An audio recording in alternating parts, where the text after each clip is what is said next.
everybody getting used to working from home, from people in my job to many others. What are the investment themes that you're looking at? We've talked to a number of people who are looking at real estate and what this means for changing real estate markets. From the VC perspective, what's the opportunity in work from home?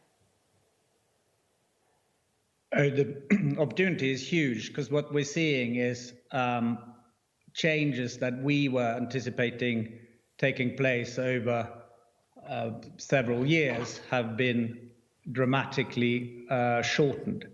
And I think also what we've seen is, which is reflected in the markets, as today's a gloomy day in the morning, but over the last few months, the cloud stocks are up tens of percent. And what we're seeing is it's coming out in a stark relief, how important tech is to a modern business, and that people aren't turning off, as it were, the software in a way that anybody would have envisaged only 5 years ago, because the top software companies in the world are offering best-of-breed solutions that are now integral to how companies operate.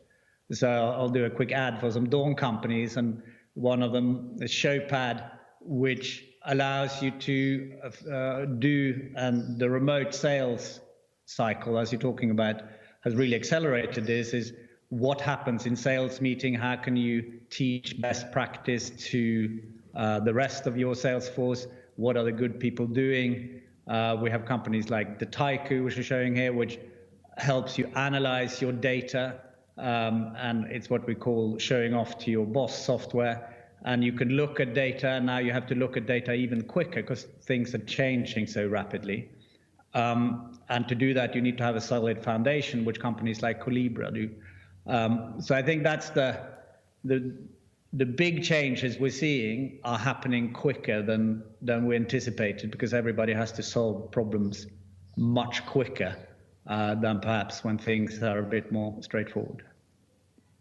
So how long do you expect this to last, and how sticky do you think it'll be? I mean, you studied mathematics in Oslo, then did your economics degree in Durham. You know, as more and more people test their eyesight on drives to Barnard Castle, are we going to get back to a normal way of shopping, working, and living?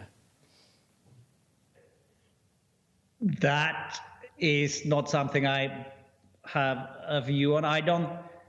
I read an interesting article the other day, which I think overemphasized how normal we think the past normal is, where even last year things were changing very quickly in terms of how people were behaving, what people were buying, a lot of travel, a lot of very fast-paced change on technology. Now we're having a different change, and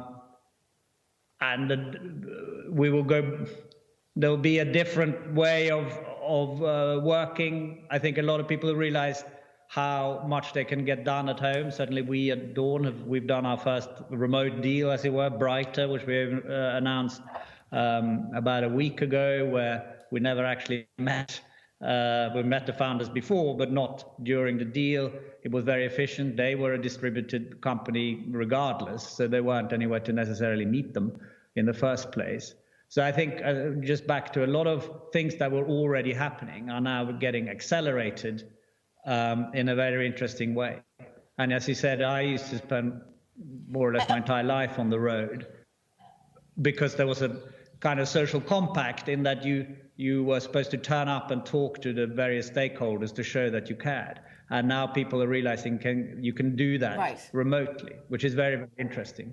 So I don't think the old normal was massively normal, and we're going to. Yeah, normal evolves, doesn't it? Normal changes, Haakon. Let me ask you about what is it that you've mentioned a number of the companies that you have stakes in, have invested in, Colibra and others. What is it that unites them? What is it about tech companies that interest you, that makes you think, yeah, this fits with Dawn Capital? They have amazing founders. So the most interesting thing with our job, apart from the change that can happen in society, is when we get to meet these amazing people who are the founders of these companies. And all our great companies have got amazing, amazing founders. And that's what unites them. And they're excellent individuals, and they're great leaders, and they have amazing listening skills.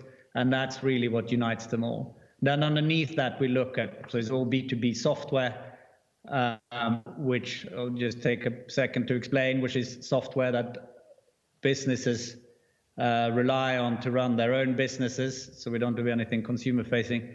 So then we look at things like data, which is very important in today's world. And then we, how do you store it? How do you treat it? How do you make sure you don't break any laws when you store and analyze them? Then we have a number of companies that do analyze them, like the Tyco and Cortexa. And then when you have interesting data, the bad guys want to steal them.